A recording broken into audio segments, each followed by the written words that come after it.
जय श्री राम, जय हिंद, जय भारत। दोस्तों, स्वागत है आप सबका एक बार फिर से आपके अपने चैनल स्काई स्पीक्स पर। तो आज हम बात करने वाले हैं चंद्रमा के बारे में। दोस्तों, इस वीडियो से पहले भी मैं 2 वीडियोस बना चुका हूं देवगुरु बृहस्पति और सूर्य के शुभ अशुभ लक्षणों पर।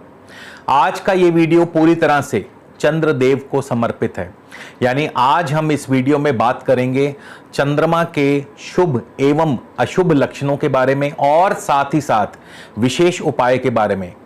और आज के इस वीडियो को देखने के बाद कोई भी व्यक्ति जिसे ज्योतिष का ज्ञान नहीं भी है तो भी वह अपने बारे में बखूबी जान सकता है कि उसका चंद्रमा शुभ है अथवा अशुभ है। तो कहीं भी जाइएगा मत दोस्तों, वीडियो को शुरू से लेकर अंत तक अवश्य देखिएगा। और अगर आपने अब तक हमारे चैनल को सब्सक्राइब नहीं किया है तो कृपया चैनल को सब्सक्राइब कर लें, ताकि जब भी कोई वीडियो हम अपलोड करें तो आप उसे मिस ना करें। और इसके अलावा दोस्तों, पर्सनल कंसल्टेशन के लिए स्क्रीन पर दिए गए नंबर पर आप ऑफिस टाइमिंग में संपर्क कर सकते हैं, शुल्क लागू रहेंगे। तो चलिए आगे बढ़ते हैं। चंद्रमा के बारे में सबसे पहले थोड़ी सी बातें जान लें। चंद्रमा सभी नवग्रहों में चंद्रमा को रानी की उपाधि से नवाजा गया है। चंद्रमा बृहस्पति और सूर्य के बाद तीसरे सबसे शुभ ग्रह माने गए हैं। चंद्रमा सौम्य है, शीतल है, शांत प्रकृति है चंद्रमा की, नरम स्वभाव है चंद्रमा का। और चंद्रमा हर आकार में स्वयं को ढाल लेते हैं, यही चंद्रमा का सबसे मुख्य गुण है। हर प्रकार के आकार, हर प्रकार की परिस्थिति में स्वयं को ढाल लेते हैं। और चंद्रमा का हमारी छाती, विशेषकर हमारे दिल पर, हमारे हृदय पर अधिकार है। सूर्य के साथ साथ चंद्रमा भी हमारे हृदय पर विशेष अधिकार रखते हैं। और चंद्रमा अगर आपकी कुंडली में शुभ हैं तो क्या वो लक्षण होंगे जिससे ये मालूम किया जा सकता है चंद्रमा आपकी कुंडली में शुभ है। तो मैं आपको चारित्रिक विशेषताओं के साथ साथ मैं आपको लाइफ में कुछ प्रैक्टिकल ठोस उदाहरण भी दूंगा, विशेषताएं बताऊंगा, जिससे आप सहजता से जान सकते हैं कि आपका चंद्रमा शुभ है या अशुभ है। सबसे पहले तो जिन व्यक्तियों का चंद्रमा शुभ होता है उनकी जो रंगत है दूध जैसा सफेद रंग होगा, यानी ये व्यक्ति रंग में गोरे होंगे। तो ये इनका सबसे पहला और विशेष गुण है। इसके अलावा इनका जो चेहरा होगा चकोर होगा और चौड़ा होगा। यदि पुरुष हैं तो लगभग चौकोर चेहरा, और यदि स्त्री हैं तो चौड़ा चेहरा होगा, यानी लंबाई की अपेक्षा चेहरा जो है चौड़ाई की तरफ ज्यादा होगा। और इनकी आंखें बहुत बड़ी बड़ी होंगी। आप दूर से ही इनकी आंखों को देखकर इन्हें पहचान सकते हैं, क्योंकि पूरे चेहरे में इनकी जो आंखें हैं वो अलग ही चमक लिए होंगी और आकार में भी काफी बड़ी आंखें होंगी। एक तो ये नरम स्वभाव के बहुत होते हैं, इनका स्वभाव बहुत नरम होता है, बात बात पर आंसू बहाने लगते हैं क्योंकि बहुत ज्यादा भावुक होते हैं, कल्पनाशील होते हैं। और एक गुण होता है इनमें, दूसरों की हां में हां मिलाकर के अपना काम निकालना बखूबी जानते हैं। सफेद पोश होते हैं, यानी सफेद रंग इन्हें सबसे ज्यादा प्रिय होता है। इसके अलावा आप इनकी रफ्तार का मुकाबला नहीं कर सकते, यानी अगर ये स्पोर्ट्स में हुए और खास करके यदि ये धावक हुए तो एक बहुत ही श्रेष्ठ धावक बनते हैं, बहुत अच्छे दौड़ाक बनते हैं। अगर आप इनके साथ यूं ही कहीं सैर पे निकल जाएं तो ये हमेशा आपसे एक कदम आगे रहेंगे अपनी तेज रफ्तार के चलते। ये भी इनका एक विशेष गुण है। और एक इनका चंद्रमा का शुभ लक्षण है, और वो ये कि अगर जिनका चंद्रमा शुभ हो तो ऐसे व्यक्तियों के घर में कुआं या फिर हैंडपंप या ट्यूबवेल या बोरवेल या स्विमिंग पूल या कृत्रिम पानी का कोई ना कोई फवारा या झरना आदि अवश्य होगा। मतलब जिनका चंद्रमा शुभ होगा उनके घर में ऐसी कोई ना कोई पानी से जुड़ी चीज आपको जरूर मिल जाएगी, और इससे भी मालूम पड़ता है कि चंद्रमा आपका शुभ है।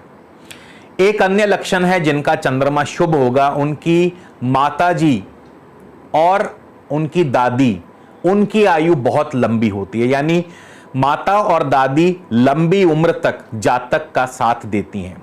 चंद्रमा का एक और शुभ होने का विशेष लक्षण यह है कि ऐसे व्यक्तियों का भाग्योदय 24वें साल में ही हो जाता है। यानी 24वें साल से ही ऐसे व्यक्ति जो हैं तरक्की की राह पर, उन्नति के मार्ग पर अग्रसर हो जाते हैं। और एक विशेष गुण है इनका, वो ये कि इनके शरीर का बायां हिस्सा सबसे पहले चलेगा।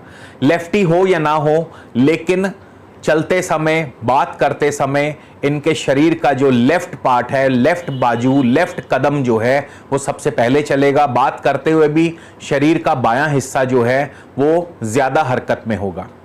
तो चंद्रमा के ये विशेष गुण हैं जो बताते हैं कि चंद्रमा आपकी कुंडली में शुभ है। बेशक चंद्रमा कहीं भी बैठा हो, किसी भी राशि में बैठा हो, वो कहते हैं ना कि प्रैक्टिकल हमेशा ज्यादा सफल होता है। तो प्रैक्टिकली अगर ये लक्षण आप में है तो आपका चंद्रमा बेहद शुभ है। अब चंद्रमा के अशुभ होने के लक्षणों पर बात करेंगे कि चंद्रमा कैसे मालूम पड़े, वो क्या छोटी छोटी बातें हैं, वो क्या छोटे छोटे चिन्ह हैं, लक्षण हैं जिससे हमें ये मालूम पड़े कि चंद्रमा अशुभ है। तो सबसे पहला जो लक्षण है, देखिए पुराने समय में, आज से 30-40 साल पीछे चले जाएं तो उस समय लोग घरों में पशु रखते थे, खास करके गाय भैंस आदि रखते थे। तो यदि आज भी कुछ लोग जो हैं गांव में, वो आज भी पशु रखते हैं, गाय भैंस पालते हैं, चाहे वो अपने कमाई के लिए पालते हों या फिर वो किसी अन्य वजह से पालते हों, लेकिन अगर घर में दूध देने वाले पशु की मृत्यु हो जाए तो आप ये समझ लीजिए ये सबसे पहला लक्षण है चंद्रमा के अशुभ होने का। घर में दूध देने वाले पशु की मृत्यु का होना चंद्रमा को अशुभ होने का लक्षण दर्शाता है। इसके बाद अब आजकल मॉडर्न युग है, मॉडर्न युग में दूध देने वाले पशु तो आजकल आपको 90% घरों में नहीं मिलेंगे। यानी पशुपालन जो है अब आजकल प्रचलन में नहीं है, लोग पशु नहीं पालते।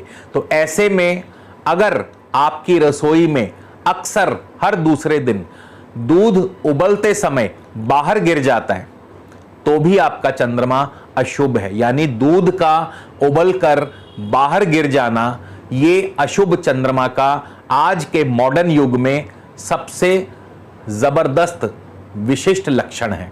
इसके अलावा घोड़े की मृत्यु हो जाना। पहले बहुत लोग शौकिया घोड़े पालते थे, लेकिन आजकल उसका रूप ले लिया है बाइक ने। तो बाइक का चोरी हो जाना या बाइक का एक्सीडेंट हो जाना यह भी चंद्रमा का अशुभ लक्षण है, विशेषकर यदि वो बाइक सफेद रंग की हो। इसके अलावा कुआं, तालाब, बोरवेल, पूल यानी स्विमिंग पूल और कृत्रिम फवारा या झरने का सूख जाना। आपने देखा होगा अक्सर लोगों के घरों में आज भी बोरवेल हैं जो बंद पड़े हैं, कई सालों से बंद पड़े हैं, या बहुत लोगों ने पूल बना रखे हैं, कृत्रिम झरने बना रखे हैं, लेकिन उनको चलाते नहीं हैं, वो बिना पानी के सूखे पड़े हैं। तो ये भी चंद्रमा के अशुभ होने का एक विशेष लक्षण है। इसके अलावा महसूस करने की ताकत का धीरे धीरे कम होते जाना और व्यक्ति का बिल्कुल इमोशनलेस हो जाना, यह भी चंद्रमा का अशुभ लक्षण है। विद्या में रुकावट या आपकी विद्या का फलित ना होना, यानी जो भी आपने विद्या हासिल की है उसका आपके किसी भी काम नहीं आना, यह भी चंद्रमा का अशुभ लक्षण है। और इसके अलावा घर में माताजी अथवा आपकी दादी की ऊपर कष्ट आना या उनकी मृत्यु होना भी चंद्रमा के अशुभ होने का एक लक्षण है। अब हम बात करेंगे चंद्रमा को शुभ कैसे किया जाए, वो क्या उपाय हैं। तो सबसे पहले आप रोज अपने माताजी, अपने दादी जी या घर में या आसपास जो भी बुजुर्ग स्त्रियां हैं उनके चरण छूकर उनका आशीर्वाद लीजिए। इससे आपका चंद्रमा दिन प्रतिदिन शुभ होगा। और इसके अलावा आप अपने माताजी से या अपने दादी जी से चावल और चांदी लेकर घर में कायम रखें यानी स्थापित करें, तो इससे भी चंद्रमा आपका शुभ होगा। तो इसी के साथ दोस्तों आपसे विदा लेता हूं। उम्मीद करता हूं वीडियो अवश्य पसंद आएगा। वीडियो कैसा लगा कमेंट करके बताइएगा। जय श्री राम, जय हिंद, जय भारत।